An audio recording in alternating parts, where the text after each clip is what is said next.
If you're Mike Kafka, do you call this game with Jaxson Dart pre-concussion, or do you call it like Jameis Winston last week against the Packers?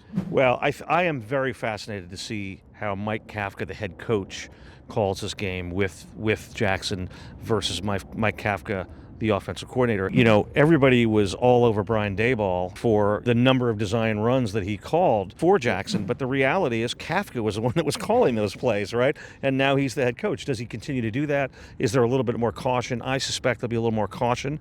I don't think you're going to see that much running with abandon. Certainly on the off-schedule plays, I am 100% sure that Jackson's going to be much more conscious about sliding instead of laying his shoulder into somebody. I do expect that there'll be a handful of design runs because that's part of his superpower. Will they call as many as they were before he was hurt? I doubt it.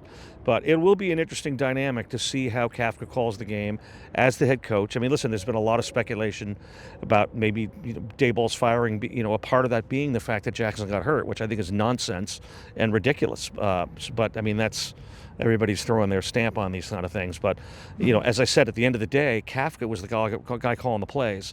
Certainly Daboll was not vetoing them, and why would he? Because it's successful.